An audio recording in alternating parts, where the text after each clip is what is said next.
I am Gavin Stone, and I'm going to be your moderator for this panel today. And I can't tell if you can tell I'm a little shaky because I'm very excited, as I'm pretty sure all of you are. So without further ado, we want to go ahead and...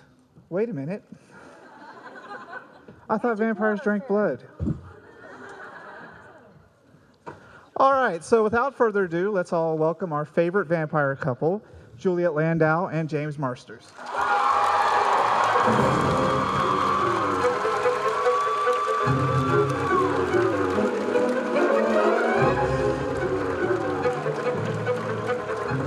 Hey, you beautiful freaks.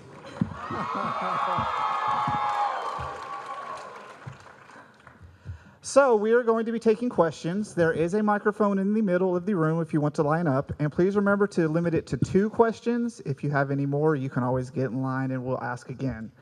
So anyone have a first question they want to throw out, or do you want me to? Yeah, and I'm not speaking for Juliet here because Juliet's a lady, but you guys can ask me whatever you want. I am it's very hard to embarrass me, but I don't necessarily promise to answer any question. Right on? All right. All right, first question. So one of the things I really loved about Buffy, and especially your characters, was how Joss really put in the LGBT themes a little bit. I mean, hints of them. What was y'all's reactions to that when that happened? LGBT. Gay, lesbian, Oh, right. Oh. whatever bisexual, Sorry. and transgender. Yeah, got it.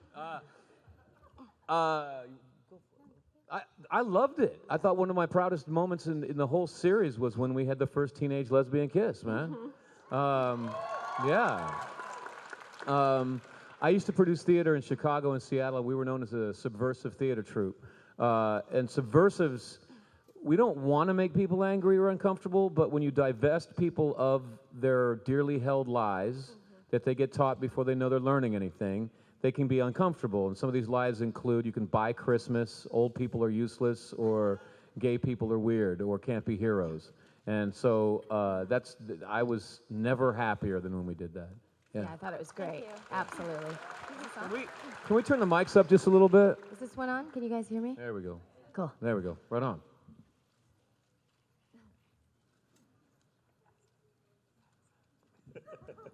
Sorry, somebody up here just asked me to ask you to do the accent. Shit, it's Iron Man.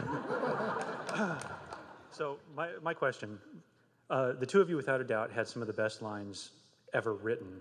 I'm curious to know how much input did you have in the creative process between Drusilla's psychotic, sweet soliloquies and Spike having these wonderful archetypal rants that always seem to get cut off at just the right part? Well, all the text, all the words was written, and that was all Joss and the team. In terms of the behavior and what the sort of added goodies and stuff, a lot of that was us. Yeah.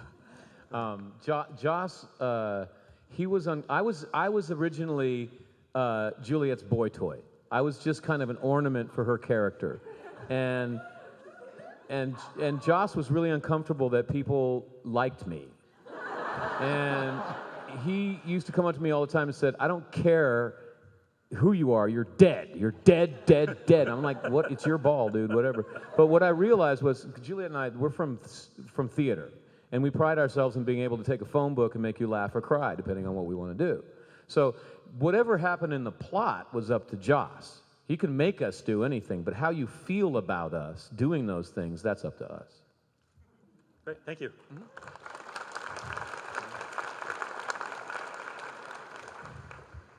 This is for James. I loved you in Buffy, but I really loved when you did Torchwood. And I was just wondering maybe the differences between the two shows, working with Joss and Russell, and how it was working with Josh Barrowman, and maybe a little bit about the kiss. I would say that it was a very similar experience in that both shows have a lot of elements. We were known as Buffy the Weekend Slayer. We would start at 4:30 in the morning on Monday, and we would go through till the sun came up on Saturday morning because we had makeup, we had fights, we had dialogue, we had everything you can imagine, computer effects, we had everything, real effects, and so the hours were really long because they were aiming really high, and Torchwood was the same way, a lot of different elements, and I would say that Torchwood was a naughtier set. Although I don't know, man. Buffy maybe did you know Buffy might have been naughty, but I kept myself away from that stuff. And then what I'll say about the kiss is my fiance directed that kiss. She was on a bar stool 5 feet away, and John and I would kiss each other and turn to Patricia and say, "How was that?" And she would be like, "Oh, that was good." Do it again.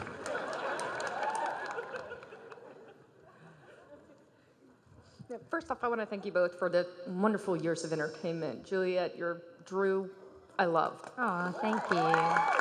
She was by far my favorite vampire in this series. But my questions are for you, James. One, I have a friend who is making me ask you this.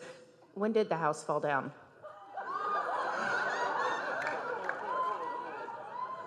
Right after we sent the stuntman to the hospital. Seriously, there's a stuntman that took you know the gag where Spike kicks Buffy in the face, and there's that big chandelier.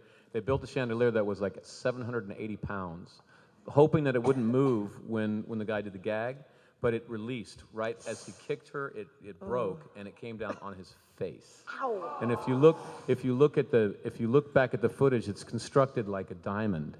So the point came down on his face. Ow. That guy's name was Jeff. No. He came back to work in a month and a half. Cool. They had to put more makeup on him, but he was back to work in a month and a half.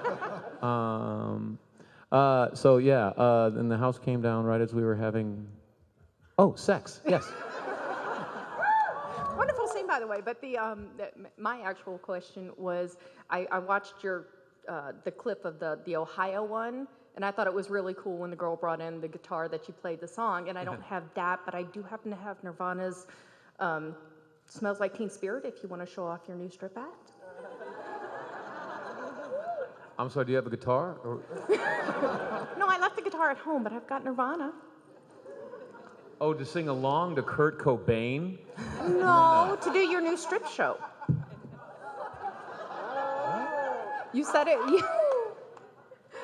You said in the Ohio one that if you ever had a strip dance, it would be to Nirvana "Smells Like Teen Spirit." Oh, gotcha. See, the operative word there is if. Yeah. But thank you so much.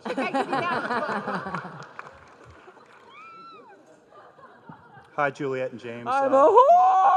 Hello. Welcome to wonderful Austin. Thank you. This question is for James. It's actually two of them. First off, honestly, I'm kind of sick of hearing about season 6 Buffy. So if you could go into a little bit of detail about season 7 and how you were able to create those beautiful scenes with you and Sarah and just bring Spike and Buffy to such an agape moment for the show. It was really something special. And secondly, since Joss has kind of breached the Shakespeare on screen wall, what say you do some Macbeth with Joss somewhere down the line, eh? I would love to do a Macbeth with Joss. I think that Macbeth needs that horror element. I think you need to let the witches be magical, not try to explain them away in a modern sense, and let them fly around and do potions and turn people into dragons and stuff. I just finished a Macbeth with LA Theater Works. It's going to go into all the public schools as a audio CD, and it was with one of the directors of the RSC who, after the show, goes, "You're a really good Macbeth," and it was like he was surprised, and I was like, "Yeah." Was there another part of your question? Just about season 7, Buffy and Spike, and how you were able to. I was just glad to be gone with season 6, man. That started when most of your costume is a sock all year. You know it's going to be a weird season. That season was so weird, by the way, because we jumped ship. We went from the WB to the UPN that year, and UPN had yet to develop a standards and practices wing of the network. So the writers realized that they could get away with doing anything that they wanted to, and they did. And because Sarah was not willing to disrobe at all, they just took everything off me. So she would come in to those scenes and she'd be like, "Do you like my muffler, James? Do you like my gloves, James?" And she would just rub it right in my face.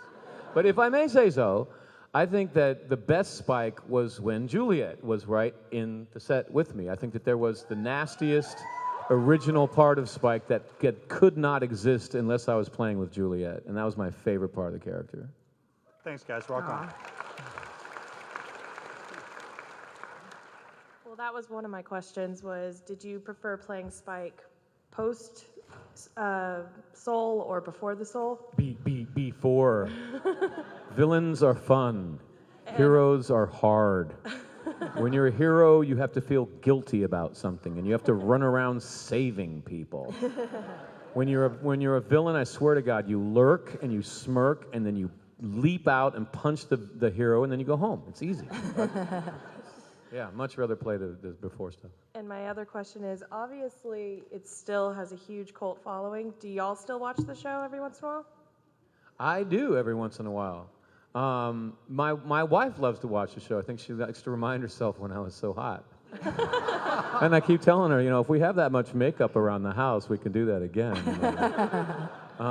But yeah, I think it holds up really well, primarily because I think the writing was really good.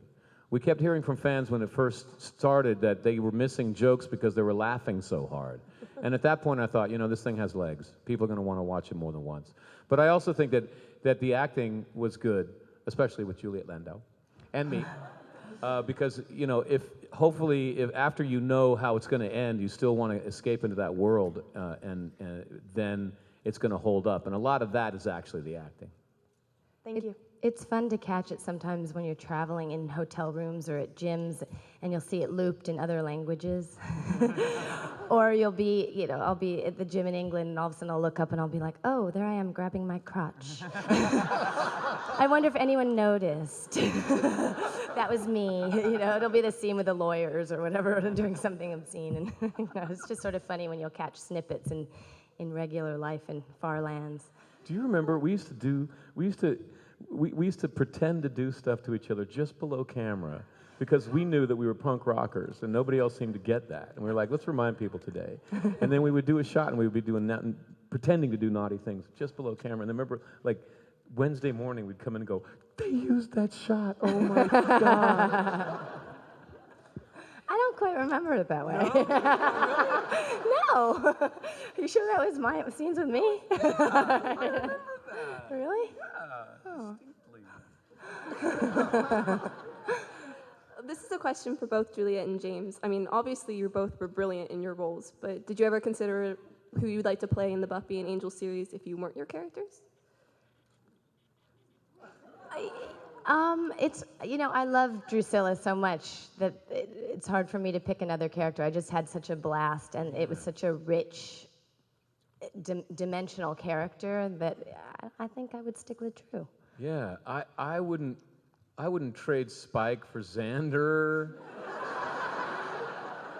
or Oz. Oz was cool. Angel was okay, but Jesus. Okay, I'd play Buffy.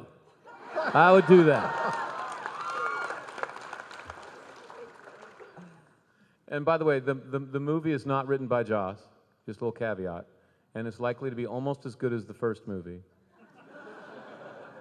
Yeah. Speaking of trading Spike for Xander, at one point you had to wear a Hawaiian shirt, and just with all the period work you've had to do in the flashbacks, are there any particular memorable moments, outfits, just sets, anything like that? Only that shirt almost got me fired.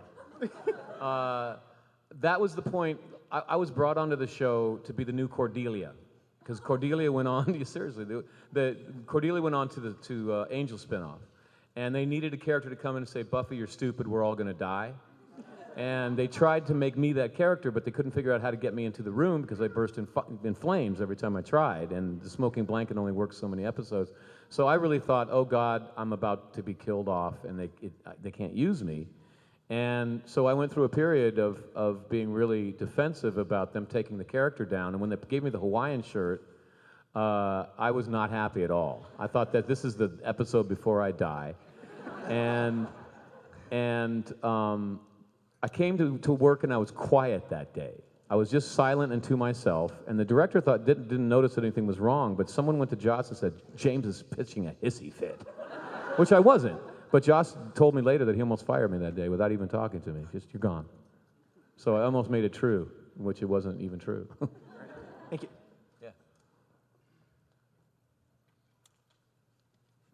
First of all, let me say that James, your shirt is awesome. That's my favorite book ever. So I don't know if you've read it or rocks. not. Yeah. So you've read it. What's that? What? You've read The Great Gatsby. Yes. Awesome. Okay. So just making sure. My first question, I guess that counts as one, but let's continue. So I just for the both of you, what's your favorite book, if not Great Gatsby? It's hard to pick a book, yeah. Yeah, really. Top 5. You want to take it first? Okay. I think, I'm reading a really good book right now called The Field by Lynn McTaggart about the background radiation field. It's a physics book explaining that if you reintroduce this mathematical constant back into physics, you don't need quantum physics to explain subatomic particle behavior. That Einstein works on a subatomic level, and you don't need all the complex math.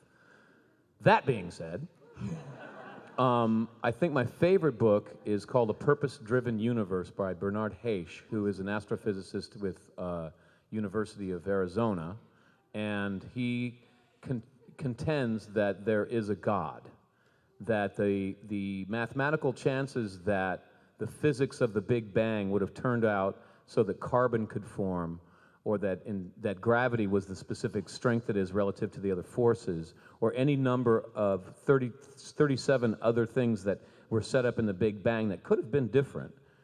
The mathematical chances of that being a mistake or an accident is ludicrously large.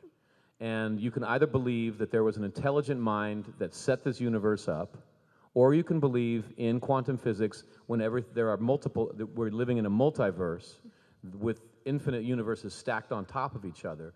But Heisch, and he's a major astrophysicist, he contends that we will never prove subatomic particle physics. We can't measure a quark, or we can't measure these things. So it is a belief system however you cut it. Yeah. And that it's a new theory, and he comes down on God.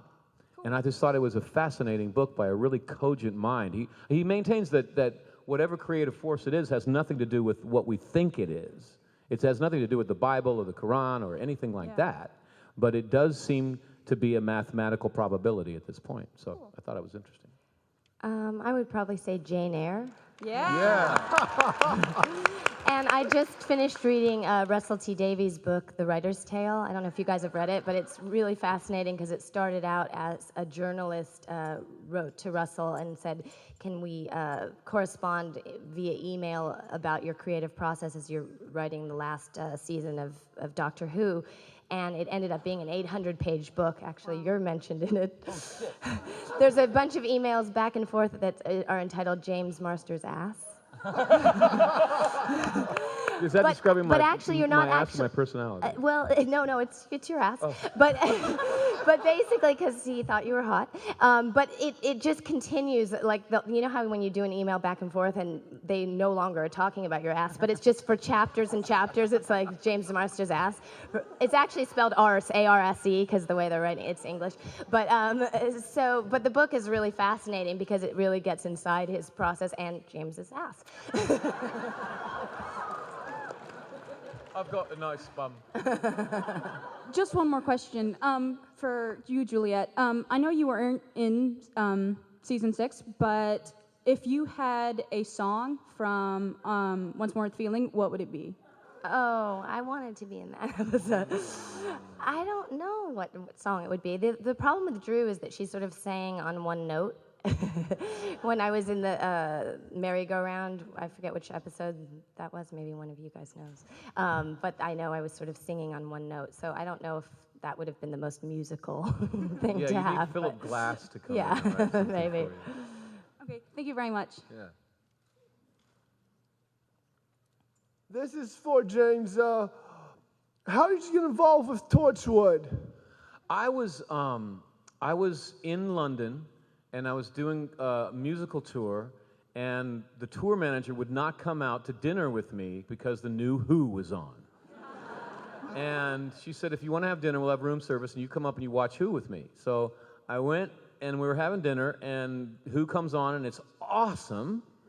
And after 50, I wasn't looking at the clock, and after 15 minutes, I thought it was over because there was so much plot had already been given. And I looked over at the clock, and I realized, oh my God, this is only a quarter over. And by the end of it, there was literally 4 episodes of American television contained within 1 hour. And I said, I want to be on this. And I asked my manager, Steve, to call the creator and ask him if I could be on it. He called him up, and Russell said no.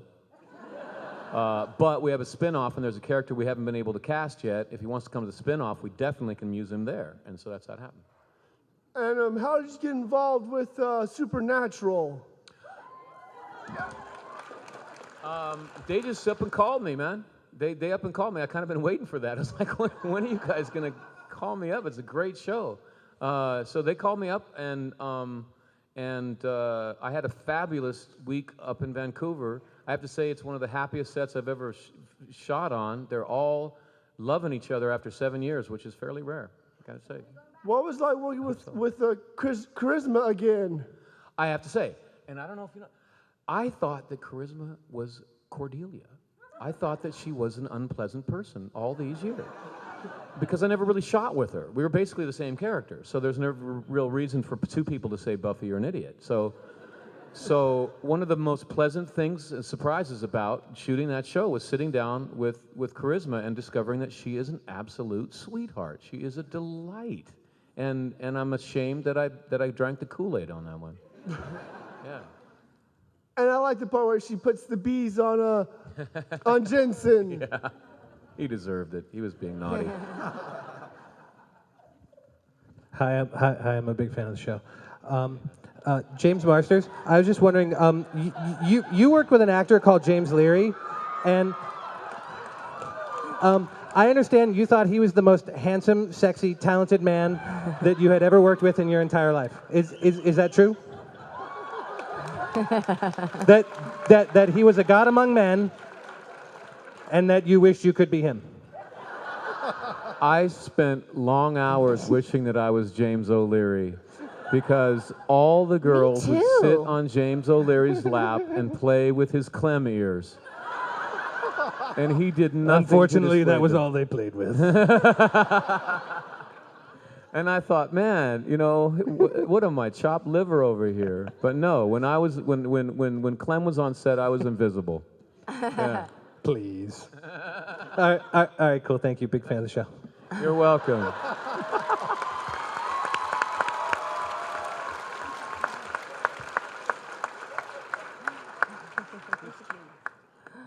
My question is for the both of you. What was your favorite fight scene on the show with both your characters? Start with Juliet, please. Well, I know what was not my favorite fight scene was, actually it ended up being great in the episode, but I got kicked in the head really bad by Bianca, who was playing Kendra in this library scene where I kill her. And we had been blocking it, and then and she was supposed to kick me here, and she did every time in the rehearsal, and then the minute they yelled action, something happened, and she went whap, and kicked me really hard in the head. And I remember that was the first time I was like, oh, people really do see stars. Like, I didn't realize that that was a real phenomenon. And I just kept going in the take, and I actually grabbed her. The next thing I had to do was grab her in the neck, so I grabbed her, and I looked at her like, don't do that again. And we got it right from then on. But actually, I had to be driven home because I had a concussion, and so that was my least favorite fight. But it actually ended up looking great on screen, and nobody would have known. God, yeah, that's the thing about fight scenes. Like, you get hurt. It's like football, you know. You wake up Monday morning feeling like hell, but you don't necessarily go to the hospital, although sometimes you do. I guess my favorite was shooting with Ming Lee, who played the Chinese Slayer. She is Bruce Lee's granddaughter, and she is wicked good, man. Just so liquid, so good with a sword. She would just whip that sword out and place it inches from my nose every time. And unless I was off my mark, I was safe, you know. But she was kind, humble, and just triple deadly. And I kind of fell in love a little bit. Figures your first Slayer that you killed was your favorite fight, so. Yeah, exactly.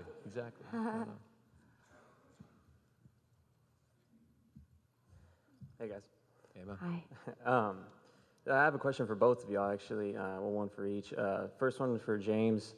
I always considered Spike as a character that probably went through the most changes throughout the series, from season 2 through the last season of Angel. Yeah. And my question is were you prepared, or how much were you prepared from the time when Spike was kind of the thug gang leader all the way to Spike with a soul? Because, I mean, there's so much change within those 5-6 years. So I remember reading that originally Joss kind of only wanted you for season 2, but he had such a strong fan base that he kept bringing you around. Yeah. So was it kind of just every season, hey, we're going to keep writing you in, or I mean, how was that for you? That was exactly right. Joss would come to me at the beginning of every season and go, I have no ideas for you. I've got nothing for your character. I have no idea what we're going to do.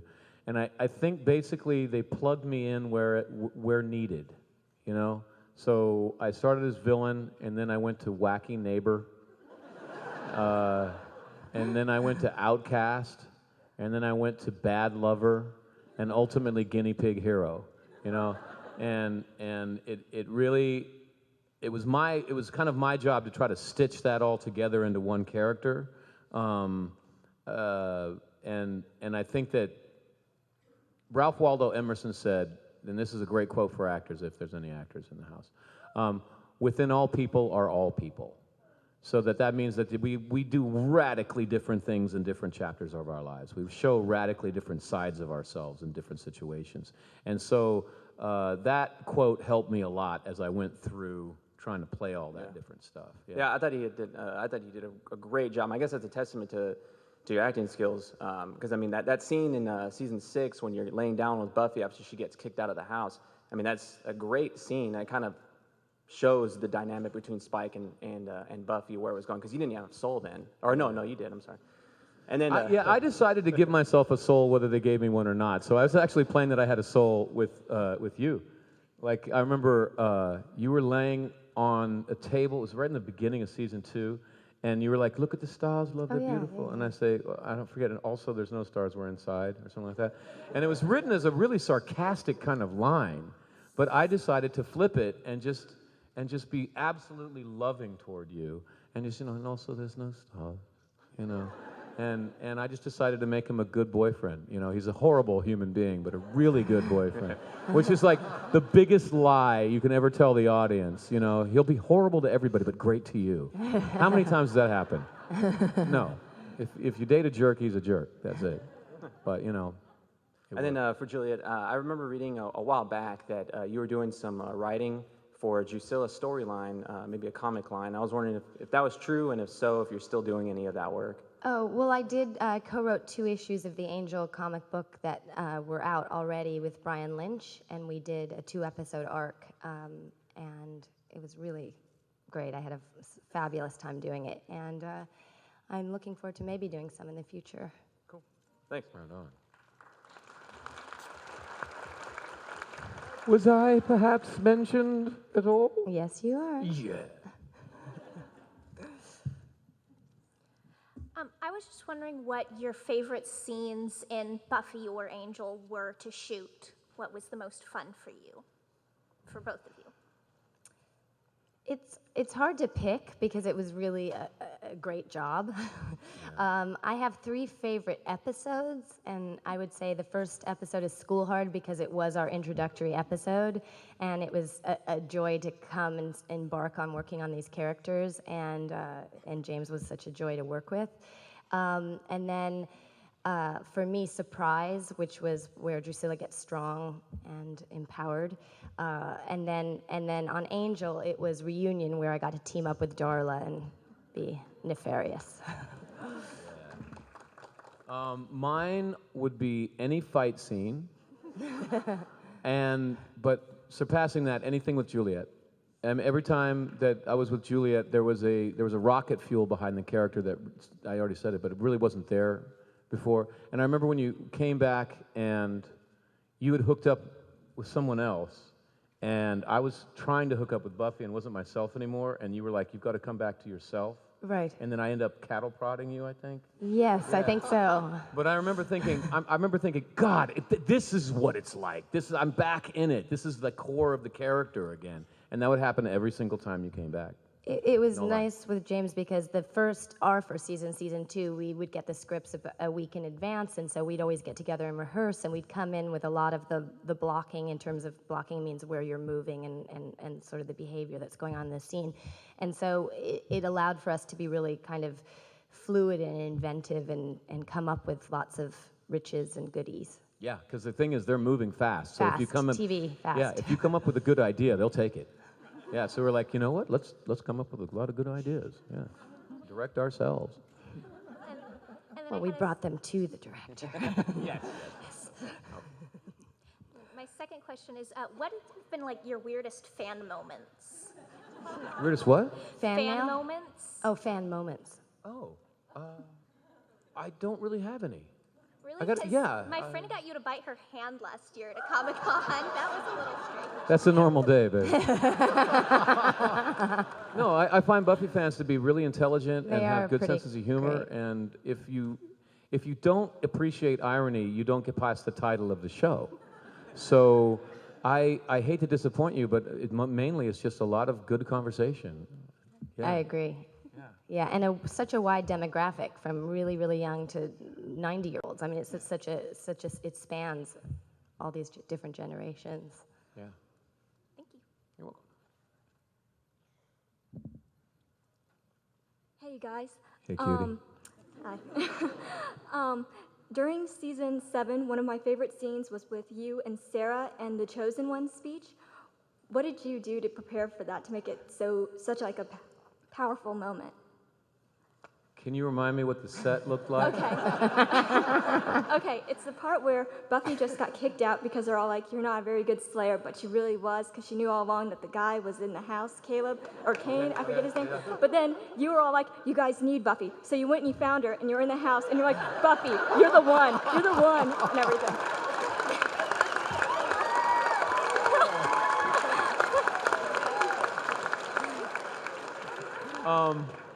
I have to back up a little bit. Okay. When they paired me with Buffy, I had a real problem because I had come to think of Sarah as my little sister. Someone who you love dearly, but she drives you crazy sometimes. And so when Joss came to me and said, "You're going to get paired with Buffy," I said, "That's awesome, but she never reciprocates, right?" Because I thought it'd be really funny for Spike to fall in love with Buffy and try to become good, but fail comically every time. But he said, "No, you guys are actually gonna hook up," and I did not understand that one at all. So for many episodes, I was trying to find that thing to make me fall in love with Buffy, right? And so I remember shooting the scene where we're in or she's in the burger joint. She's wearing the chicken hat. And I just started smiling because I started thinking, she just got kicked out of heaven. She comes back into a world that feels like hell. She's suddenly a mother. She has to take care of this person she doesn't even know. And everyone is expecting all of these things from her. She's just saved the whole world, and now she has to sell chicken burgers through a drive-thru. And she's still perky. She's not whining about it. She's still positive. And so I had this kind of beatific grin on my face, like looking at Sarah. And Sarah goes, "What?" "It's the hat, right?" And apparently, like, Allison had made cruel fun of her all day over the hat. And my only response was, "Yeah, it's the hat." Because I also like to drive her crazy. Yeah. Yeah, the scene I was talking about was the one where, like, you're kneeling, you're like, I know with perfect clarity exactly who you are, and you're like, Well, you're yeah. the one, Buffy, and it's like, Because so yeah, romantic. after that moment, when I had that moment of clarity about why I love Buffy, why she's such an awesome human being, the rest of all that stuff was really easy, because on some level, Spike was trying to discover his humanity the whole time, and he was kind of patterning off of her, wanting to get a piece of that world. And then I have one more question, if that's okay, you guys. Yeah. One of my favorite episodes of Buffy is Once More with Feeling, and Yeah. I was wondering, would you be willing to sing for us Rest in Peace? Oh God, I'm so sorry, man. I don't do covers because I don't remember the song. I'll sing you one that I wrote.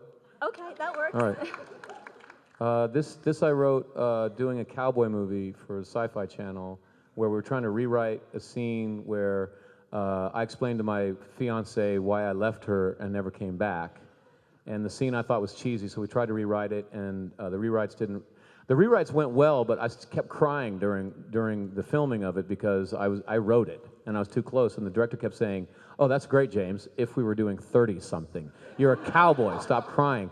So it didn't really go that well. So all of the thinking about it came up in a song. Here it is. Well, I'm alone in labyrinth with my lady by my side. After wars, I left her, and now she's come to watch me die. She's a flower in the sun, and now she's crawling through the mud. 'Cause of me, 'cause of me. My heart was sick from killing engines with their babies in their beds. I refused, but my general put his gun up to my head. And I wanted to come home, so Abby wouldn't live alone. So I killed and burned them down. I woke up a cold, dark morning and saw a face in the mirror. Realized what I was bringing home wasn't worth bringing anymore. So I tried to heal my sores with rum and whiskey and whores. Didn't work, I was still bad. Sheriff put the noose right around me and pulled it tightly, snapped my neck. I don't know if I could bear it to see poor Abby cry one more time.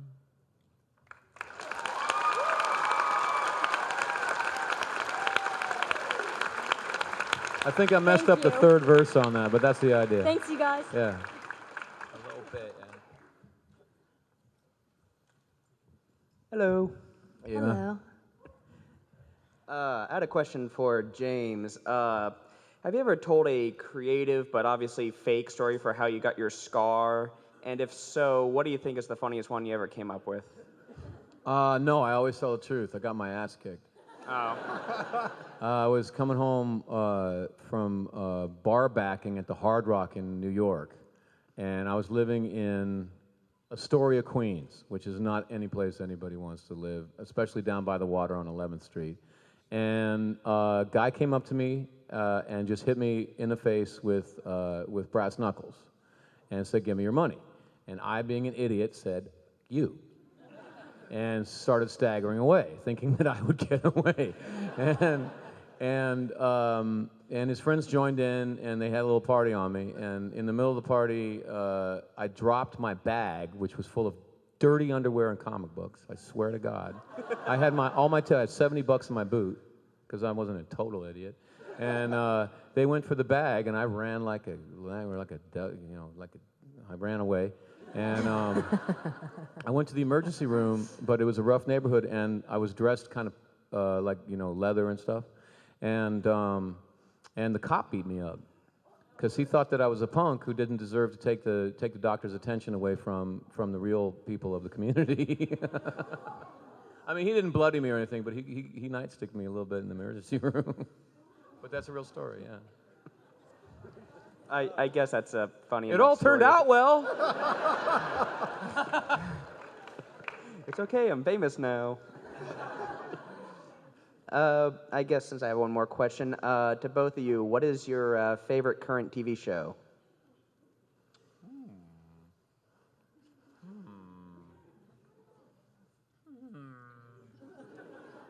Breaking Bad. I've been really busy, so I actually haven't watched anything. So I must have a terrible answer. I don't know. Breaking Bad. Is it good? Yeah. I heard it's great. Yeah. Have you tried to get on that show?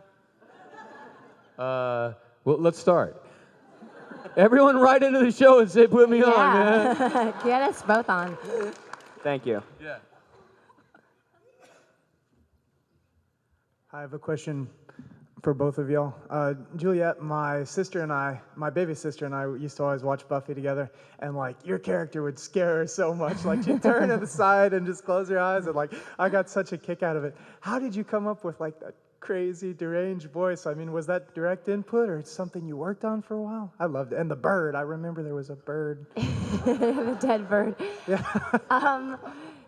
The dialect I actually worked off of a friend of mine who's from an area that I thought would be right in terms of first getting the sort of sound that I thought was right for Drew. I remember when I first met with Joss, I went in and thought it was going to be an audition, but I met with Joss, Gail Berman, David Greenwald, and Marcia Schulman, who was head of casting at Fox. And when I got there, they said, "Oh, no, they don't want you to read. They just want to have a meeting. Joss saw you in Tim Burton's movie Ed Wood and another movie I'd done with Whoopi Goldberg, and they just want to have this meeting." And so I went in and we talked, and we had the most incredible creative meeting where we were just bouncing ideas. And he was saying, I would like the character to be English, but I'm not sure. It would depend if we can find an actor who can do it. And I was like, oh no, she has to be English. And I sort of did a little bit of Drew, what I thought she should do in the room. I think I wafted up to the ceiling and started talking to myself or something. And they were like, that's it, okay, that's great. And before I'd gotten to my car, they called my agent and had booked me to do the show. And then I read with the final choices for Spikes, and James came in, and the minute that he came in, we just had this incredible acting chemistry, and all this stuff started happening, and it was just really fun. And so the dialect came from a specific person, but then when I started working on Drew and putting in all the other ingredients, after James's audition, I had a creative meeting with Joss where we sat down and just talked about the lore of the show and what he wanted from Drusilla, and he said all these incredibly contrasting adjectives. And I thought, how am I going to put this into one character? Everything he said, she's sensual, but she's childlike. She's powerful, but she's weak. Everything was opposite. She's completely diabolical, but she's sweet. So I was like, okay. And I left, but then as I started working on it, I started putting all the ingredients together, and then what I was working with kind of informed the dialect so that the sound was like my friend, but the kind of sing-songy and the pacing and the whispery quality sort of came out of the other elements that I was putting in, and it just sort of gelled into being what she became. Well, thank you so much. Y'all both did a great job, and I never would have dreamt that either of you were American when I was younger. So. Cool. Well, that just happened in England. I was just there for 2 months because I just got my work visa and signed with a UK agent there, and I had so many meetings where people were shocked that I was American, which is great. So I was like, yes, hire me for English roles. It's one of my favorite subjects. Why is Juliet Landau a genius?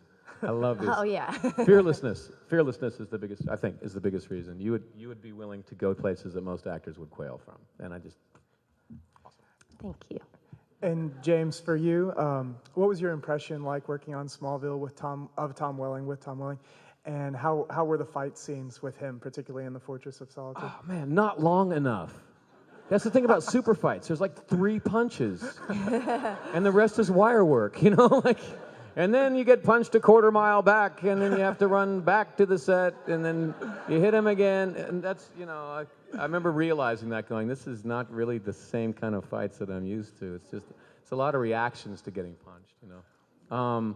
But Tom Welling is fabulous. I like to freak people out in line and go, you know, by the way, Tom Welling is a jerk. Just kidding. Because I know everyone just goes, really? You know. But the truth is, he's much like his character. He's very kind, very sensitive, very strong, compassionate. He's a natural-born leader. He's a great director and producer. But he's also fairly naughty. He saves jokes just to remind you that he's not actually Clark Kent. And I told him one time, don't tell me these jokes before lunch, man. I just can't take this imagery before lunch. So he would sneak up behind me as I'm drinking coffee. This is before breakfast, drinking coffee. And he'd start telling a joke. And I turn around, there's nobody there except Tom, right behind me. And he'd be like, Tom would be like, hey, man, I was telling Joe, man. He had to leave. That's all. But he knew I was an easy mark, so he picked on me, yeah. But he was a great, really seriously cool dude. Thank you so much. Does Buffy end up with Spike or Angel? Is what? Oh, sorry, man, Angel. Spike was a beautiful mistake, man. Sorry. I mean, that's in the writing. I mean, it's not what I played, but in the scripts, if you read them, it's... I love you, baby. All right, everyone, we are almost out of time, so this will be our last question. That went fast. Oh, thank God. I know, right? No pressure. Just make it really good. Okay, I actually have a question for both of you, so everybody gets to talk. Juliet, was there a difference between working against James and working against David? Like, was there a different process that you would use? Was one more fun than the other? Or, Make it good. Well, I mean, Buffy and Angel, both sets were extremely obscenely fun to work on. So they were both great. And anytime you're working with different actors, everybody has slightly different approaches and you work differently, but you find your way in terms of breathing life into the scenes. With James, we did have the trajectory of starting at the beginning together and rehearsing a lot together and finding stuff in terms of the relationship, and you know that was great, but it was fun. You know, a girl's got a good job if she gets to go to work and work with James and work with David. Yeah. We're all very jealous. And James, is there any chance you could show up on Doctor Who? I think Captain John and River would cause so much amazing havoc together. Yeah, I'm afraid they said my character is too dirty for Doctor Who. No! That if I'm coming back, it's got to be on Torchwood, because they don't want to water him down. So. Okay. Sorry. I'd love to be on Who. My son loves Who. He's, oh, God, yeah. Thank you. You're welcome. You guys are beautiful. Thank you. Thank you, guys.